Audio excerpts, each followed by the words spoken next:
कभी कभी इंसान की असली कीमत तब समझ आती है जब उसके पास देने के लिए कुछ नहीं बचता, और प्यार की सच्चाई तब सामने आती है जब दौलत, शोहरत और दिखावा सब राख बन चुके हों।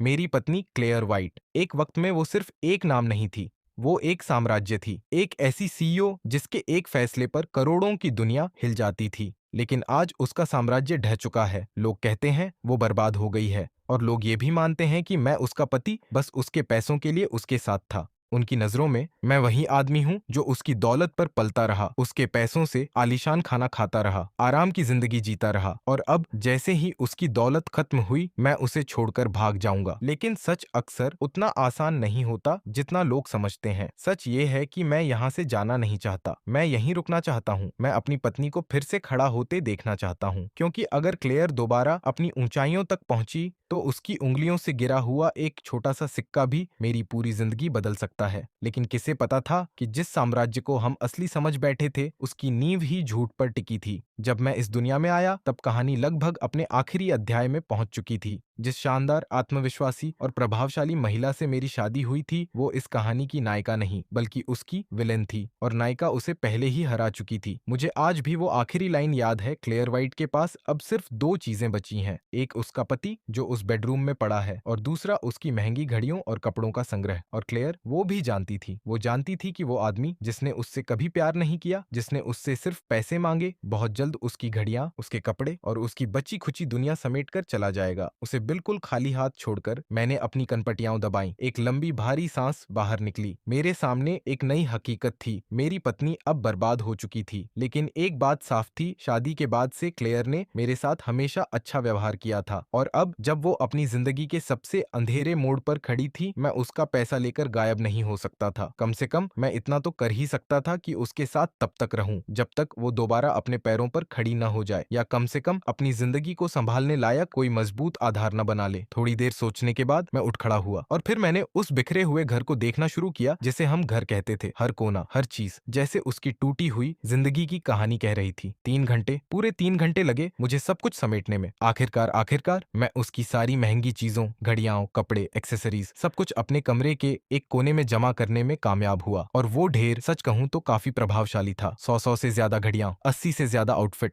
मैंने उन्हें देखते हुए सोचा, अगर कभी मजबूरी आई तो कपड़ों से पहले घड़ियां बेचूंगा। आखिर घड़ियां बेचनी कहीं ज्यादा आसान होती हैं। जब मैं घड़ी देखता हूं तो दोपहर के 2 बज चुके होते हैं, और उसी पल मेरा पेट इतनी जोर से गुर्राता है कि जैसे उसे भी मेरी हालत पर तरस आ गया हो। मैं कॉफी टेबल पर रखा वॉलेट उठाता हूँ। अंदर मेरा आईडी कार्ड, बैंक कार्ड और 700 युआन। किचन, मैं अभी तक वहां गया भी नहीं था। हम अभी अभी यहाँ शिफ्ट हुए थे, और सच कहूं तो हम दोनों में से कोई भी खाना बनाने वाला इंसान नहीं था। वहां खाने के नाम पर कुछ भी नहीं था, इसलिए मुझे खुद बाहर जाना पड़ा। खुशकिस्मती से क्लेयर ने जो अपार्टमेंट किराए पर लिया था वो छोटा जरूर था, लेकिन नीचे पूरी एक लाइन में रेस्टोरेंट्स थे। मैं नीचे गया टहलते हुए और अपने लिए एक कटोरा नूडल्स ले आया। फिर अचानक मुझे वो लगभग खाली बाथरूम कैबिनेट याद आया। मैं सुपरमार्केट भी गया, रोजमर्रा की जरूरी चीजों से भरा एक बैग खरीदा, और क्लेयर के लिए भी एक सेट लिया। रंग और स्टाइल दोनों वैसे ही चुने जैसे उसे पसंद थे। शायद आदत थी, या शायद परवाह। घर लौटकर मैंने फिर सफाई शुरू की, और आखिरकार मैंने क्लेयर के कमरे का दरवाजा खोला। कमरा लगभग खाली था।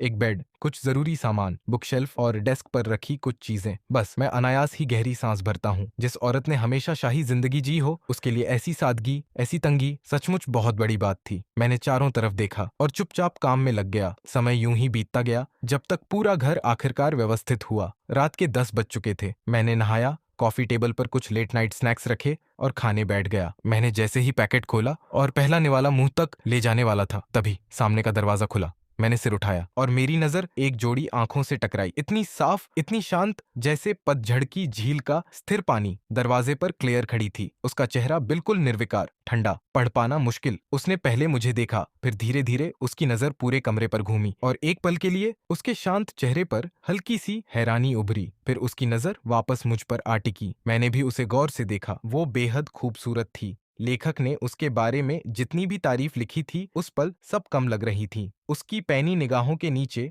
मैंने अनजाने में अपनी चॉपस्टिक और कसकर पकड़ ली। दिल में एक अजीब सी घबराहट उठी। आखिर मैं एक इम्पोस्टर था। क्या क्लेयर जैसी औरत अपने ही पति में आए इस बदलाव को नहीं पहचान पाएगी? उसकी आंखें ऐसी थीं जैसे उनसे इस दुनिया की कोई भी सच्चाई छिप नहीं सकती। फिर उसने सपाट, जांचती हुई आवाज में पूछा, क्या तुमने क्लीनर हायर किया है, और क्या पैसे काफी थे? मैंने बिना सोचे सिर हिलाया। नहीं, मैंने खुद किया है। मेरे जवाब पर क्लेयर की आंखों में साफ हैरानी तैर गई। कुछ पल हम बस एक दूसरे को देखते रहे। फिर उसने पहले नजरें झुका लीं। क्या तुम्हारे पास पैसे काफी हैं? मैंने जवाब दिया, हाँ काफी है। और फिर जाने कैसे मेरे मुंह से निकल गया, तुम्हारे पास क्या है? शब्द निकलते ही मुझे पछतावा हुआ। क्लेयर ने फिर मेरी ओर देखा। इस बार उसकी आंखों में हैरानी और भी गहरी थी। फिर उसने धीमे से कहा, काफी है। उसके बाद कुछ पल के लिए कमरे में सिर्फ खामोशी थी। उसकी नजर टेबल पर रखे मेरे खाने पर गई। फिर उसने अचानक कहा, मुझे माफ कर दो। पहले मुझे समझ नहीं आया। मैंने तुरंत सिर हिलाया। नहीं, तुम्हें माफी मांगने की जरूरत नहीं है। क्लेयर धीरे धीरे मेरी ओर आई और सोफे के दूसरे सिरे पर बैठ गई। उसका चेहरा शांत था, लेकिन उसकी आंखों में थकान और टूटा हुआ अभिमान साफ दिख रहा था। वो अपने शब्द बहुत सावधानी से चुन रही थी। मेरे नाम पर जो भी एसेट्स थे, उनमें से ज्यादातर पहले ही ट्रांसफर कर दिए गए हैं। अब कुछ भी नहीं बचा है, लेकिन कोई कर्ज भी नहीं है, इसलिए तुम्हें उसकी चिंता करने की जरूरत नहीं है। उसने एक पल रुककर मेरी ओर देखा। मेरे पास अभी 30,000 युआन कैश है। जब सब कुछ थोड़ा स्थिर हो जाएगा तो मैं जितनी जल्दी हो सके फिर से कमाना शुरू कर दूंगी। फिर उसने आगे कहा, तुम्हारे कार्ड में 60,000 युआन होने चाहिए। इस अपार्टमेंट का 6 महीने का किराया मैं पहले ही दे चुकी हूँ। उसने गहरी सांस ली। अगर तुम तलाक लेना चाहते हो तो मैं तुम्हें 20,000 युआन और दे दूंगी। तुम चाहो तो तब तक यहाँ रह सकते हो, जब तक तुम्हें कोई दूसरी जगह न मिल जाए। उस पल मुझे सब समझ आ गया। क्लेयर मेरे लिए जरूरत से कहीं ज्यादा कर रही थी। हमारे पास कुल मिलाकर लगभग 90,000 युआन थे और वो उनमें से 80% मुझे देने को तैयार थी। इतना ही नहीं, वो मुझे इस अपार्टमेंट में रहने भी दे रही थी और अपनी घड़ियां, अपने कपड़े वो उन्हें वापस लेने की बात तक नहीं कर रही थी। इसका मतलब था उसके हिस्से में सिर्फ एक कमरा और 10,000 युआन बचते, बस इतना। जब उसने देखा कि मैं कुछ नहीं कह रहा तो उसने फिर धीरे से कहा, भविष्य में मैं हर महीने जो भी कमाऊंगी उसमें से एक हिस्सा अलग रखूंगी, कम से कम 3,000 युआन। अभी मैं इससे ज्यादा वादा नहीं कर सकती क्योंकि मुझे नहीं पता आगे क्या होगा। उसकी आवाज शांत थी, लेकिन उसके भीतर छिपी टूटन, डर और उम्मीद सब कुछ साफ सुनाई दे रहा था। और मैं उसे देखता रह गया। एक ऐसी औरत जिसने सब कुछ खो दिया था, फिर भी अपने हिस्से से ज्यादा मुझे देने को तैयार थी। लेकिन क्या मैं सचमुच वो आदमी था जैसा वो समझती थी, या फिर इस बर्बादी की राख से कुछ बिल्कुल नया जन्म लेने वाला था? क्या क्लेयर को कभी पता चलेगा कि उसके सामने बैठा आदमी वही है और फिर भी पहले जैसा बिल्कुल नहीं? लेकिन अगर मुझे फिर से वापसी का मौका मिला तो मैं ये सब तुम्हें वापस दे दूंगी। उसकी आवाज धीमी थी, लेकिन उसमें एक टूटी हुई शान अब भी बाकी थी, जैसे कोई रानी अपने ढह चुके महल के बीच खड़ी होकर आखिरी वादा कर रही हो। मैंने बिना एक पल गंवाए तुरंत सिर हिलाकर मना कर दिया। मेरे इस जवाब पर क्लेयर कुछ क्षणों के लिए बिल्कुल शांत हो गई। उसके चेहरे पर हल्की सी जमी हुई हैरानी थी, एक ऐसी हैरानी जैसे उसने मेरे मुंह से यह उत्तर सुनने की कभी उम्मीद ही न की हो। उसी पल मुझे एहसास हुआ उसने मेरी प्रतिक्रिया को शायद गलत समझ लिया है। मैं जल्दी से आगे झुका। मेरी आवाज में घबराहट और ईमानदारी दोनों घुली हुई थी। नहीं नहीं, मैं तलाक नहीं चाहता और मुझे तुम्हारे पैसों की जरूरत भी नहीं है। मेरे पास गुजारा करने के लिए काफी है। मैंने एक गहरी सांस ली, जैसे अपने ही शब्दों को भीतर से मजबूती दे रहा हूँ। मैं हालात को स्वीकार कर चुका हूँ। मैं अपने खर्च कम कर दूंगा और खुद पैसे कमाऊंगा ताकि तुम्हें अपने ऊपर इतना दबाव न डालना पड़े। एक साधारण घर चलाने में इतना खर्च नहीं आता। क्लेयर ने अपनी शांत गहरी आंखों से मुझे देखा। उसकी नजरों में अविश्वास, उलझन और कहीं न कहीं उम्मीद की हल्की सी किरण थी। फिर उसने धीरे से पूछा, तुम तलाक नहीं चाहते? एक पल रुकी, फिर उसकी आवाज और भी धीमी हो गई। लेकिन कल तुमने कहा था। उस सवाल ने मेरे सीने में जैसे किसी पुराने घाव को फिर से खोल दिया। मुझे याद आया, मैंने नशे में, गुस्से में कितनी कड़वी बातें कही थीं। मैंने उसे बेकार कहा था, यहाँ तक कि तलाक की बात भी की थी। मेरा चेहरा अनायास सख्त हो गया। शर्म और पछतावे का मिश्रण भीतर जलने लगा। मैंने तुरंत समझाने की कोशिश की, मैं उस समय नशे में था, मेरा ऐसा मतलब नहीं था। मैंने सब सोच लिया है और ऐसे समय पर मैं तुमसे तलाक नहीं ले सकता। मैंने उसकी आंखों में देखते हुए कहा, हम शादीशुदा हैं और मैं अपनी जिम्मेदारी निभाऊंगा। मेरी चिंता मत करो, मैं अपना ख्याल रख सकता हूँ और शायद मैं तुम्हारा भी ख्याल रख सकूं। मेरे ये शब्द सुनते ही क्लेयर ने मुझे एक अजीब गहरी नजर से देखा, जैसे वो मेरे चेहरे पर छिपी किसी अनकही सच्चाई को पढ़ने की कोशिश कर रही हो। लेकिन उसने कुछ नहीं कहा, बस धीरे से बोली, अगर तुम्हें तलाक नहीं चाहिए तो ठीक है, जब भी तुम्हारा मन बदल जाए बस बता देना। इतना कहकर वो उठी और बाथरूम की ओर चली गई। मैं सिर झुकाए थोड़ा अजीब सा महसूस करते हुए अपना खाना खाता रहा। कमरे में सिर्फ चम्मच की हल्की आवाज और मेरे विचारों का शोर था। फिर मैंने सुना, उसके कदम बाथरूम के दरवाजे के पास कुछ सेकंड के लिए रुक गए। शायद उसने नोटिस किया था कि कमरा पहले जैसा नहीं रहा। फिर पानी बहने की आवाज आने लगी। जब तक मैं खाना खत्म करता क्लेयर बाहर आ चुकी थी। उसके बाल हल्के गीले थे,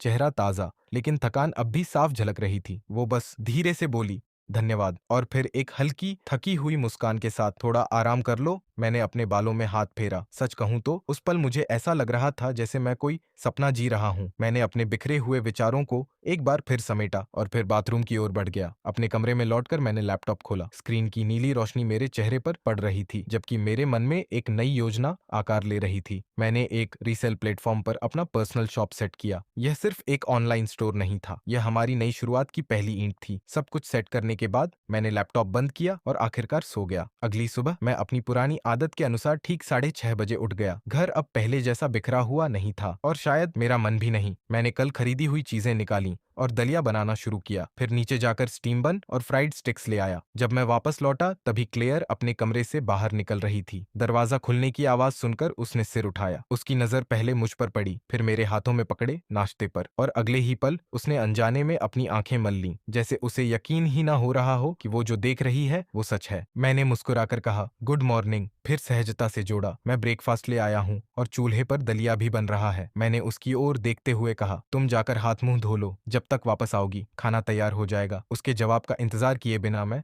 किचन में चला गया। उसके चेहरे पर छाई हैरानी को मैंने जानबूझकर नजरअंदाज कर दिया। आखिर हम दोनों देर रात तक जागते रहे थे। मैंने रेड बीन और जुजूब वाला दलिया बनाया, ऊर्जा देने वाला, हल्का और पौष्टिक। जब दलिया तैयार हुआ तो मैंने उसे 2 कटोरों में निकाला, फिर स्टीम बन और फ्राइड स्टिक्स प्लेट में सजाए। उबले हुए अंडे और कुछ साइड डिश भी तैयार की। जब क्लेयर बाथरूम से बाहर आई तो उसकी नजर सीधे डाइनिंग टेबल पर पड़ी। टेबल पर रखा नाश्ता किसी शानदार होटल के ब्रेकफास्ट जैसा लग रहा था। यह दृश्य गर्मजोशी से भरा, घरेलू और सुकून देने वाला होना चाहिए था, लेकिन क्लेयर के लिए यह लगभग अविश्वसनीय था, क्योंकि वो अपने पति को बहुत अच्छी तरह जानती थी। करीब 3 साल की शादी में मैंने कभी किचन में कदम नहीं रखा था, न कभी घर का कोई काम किया था। अगर मैं किसी चीज में माहिर था तो वो था सिर्फ पैसा खर्च करना। शादी से पहले उसने मेरे बारे में जो जानकारी जुटाई थी उसमें भी कहीं नहीं लिखा था कि मैं यह सब कर सकता हूँ। उसके दिमाग में सवालों का तूफान उठ रहा था। क्या मैं यह सब पहले से छुपा रहा था? मैंने जैसे उसके मन की आवाज सुन ली। मैं हल्की मुस्कान के साथ बोला, पहले हमारे पास नौकर और हाउसकीपर थे, इसलिए मुझे कुछ भी करने की जरूरत नहीं पड़ती थी। लेकिन अब यहाँ सिर्फ हम दोनों हैं और पैसे भी कम हैं, इसलिए हम हर दिन बाहर का खाना नहीं खा सकते। मैंने थोड़ा संकोच दिखाते हुए कहा, मेरी कुकिंग कोई खास नहीं है, लेकिन खाने लायक तो है। अगर तुम्हें बुरा न लगे तो अब से घर आकर खा सकती हो। क्लेयर ने चम्मच उठाई, लेकिन उससे पहले उसने मेरी ओर देखते हुए कहा, जब दादाजी ने पूछा था कि क्या तुम कुकिंग कर सकते हो, तब तुमने उनसे झूठ बोला था। मैं एक पल के लिए रुक गया, फिर हल्का सा हंसकर बात टालने की कोशिश की। मेरी कुकिंग किसी प्रोफेशनल हाउसकीपर जैसी नहीं है, और मुझे लगा कि दादाजी फाइन डाइनिंग के आदी होंगे, इसलिए मैं खुद को शर्मिंदा नहीं करना चाहता था। बहाना थोड़ा कमजोर था, लेकिन काम कर गया। क्लेयर ने धीरे से सिर हिलाया, फिर दलिया का एक चम्मच छका। उसके चेहरे पर पहली बार एक नरम, संतुष्ट भाव उभरा।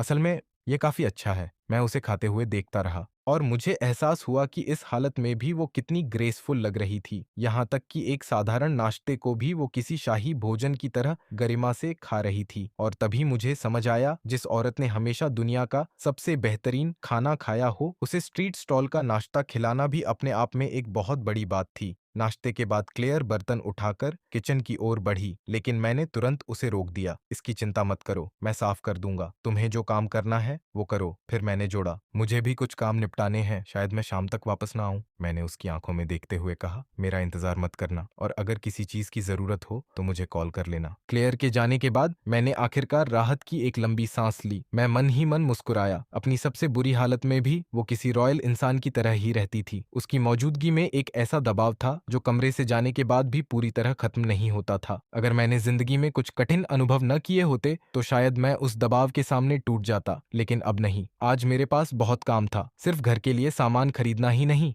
मुझे उसकी घड़ियों और कपड़ों की तस्वीरें भी लेनी थीं। उन्हें ऑनलाइन लिस्ट करना था। हमारे पास जितनी चीजें थीं उन्हें बेचकर 1 मिलियन युआन से ज्यादा मिल सकते थे। लेकिन अगर क्लेयर फिर से कुछ शुरू करना चाहती है तो उसके पास शुरुआती पूंजी होनी चाहिए। और इसके अलावा मुझे इस दुनिया के ऑनलाइन ऑडियंस को भी समझना होगा। शायद अब वक्त आ गया था कि मैं अपने पुराने काम में वापस लौटूं। अपने पुराने संसार में मैं एक वेब फिक्शन राइटर था। कहानियां लिखना मेरा पेशा नहीं, मेरी पहचान थी। हालांकि कॉलेज में मेरा मेजर इंटीरियर डिजाइन था, लेकिन ग्रेजुएशन के बाद मैंने डिजाइन की नौकरी करने के बजाय शब्दों को अपना हथियार बना लिया। मैं कहानियां लिखता था, और जब शब्दों से जेब पूरी नहीं भरती थी तो इधर उधर छोटे मोटे काम भी कर लिया करता था, बस इतना कि जिंदगी आराम से चलती रहे। और सच कहूँ वो जिंदगी बुरी नहीं थी। मैं बर्तन धोता हूँ, पानी की धारा के साथ मेरे विचार भी बहते जाते हैं, फिर अपनी शॉपिंग लिस्ट उठाता हूँ और बाहर निकल जाता हूँ। मैं कभी भी बेवजह खरीदारी करने वालों में से नहीं रहा। जो जरूरी है बस वही लेता हूँ, न एक चीज ज्यादा न एक कम, और फिर सीधे घर लौट आता हूँ।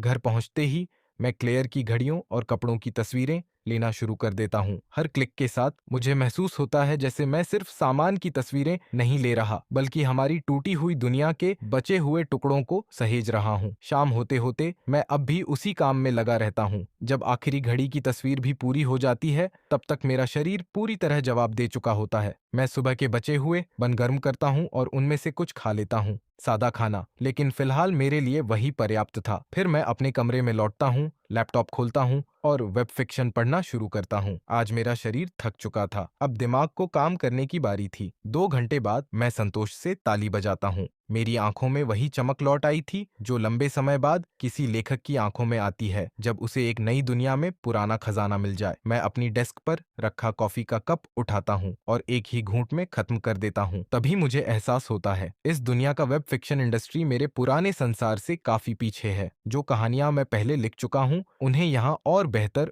और ज्यादा प्रभावशाली तरीके से दोबारा लिखा जा सकता है। यह मेरे लिए सिर्फ एक मौका नहीं था, यह एक गोल्डन अपॉर्चुनिटी थी। और तभी सामने का दरवाजा खुलने की आवाज आई। मैं 1 सेकंड के लिए ठिठक गया, फिर अपनी चप्पल पहनी और बाहर निकल आया। सुबह मैंने नोटिस किया था कि कल रात दरवाजा अंदर से लॉक नहीं किया गया था। क्लेयर पहले एक आलीशान विला में रहती थी जहां सुरक्षा की जिम्मेदारी हमेशा किसी और की होती थी। शायद इसी वजह से उसे अभी तक इस साधारण अपार्टमेंट की आदत नहीं हुई थी जहां अपनी सुरक्षा खुद सुनिश्चित करनी पड़ती है। जैसे ही उसने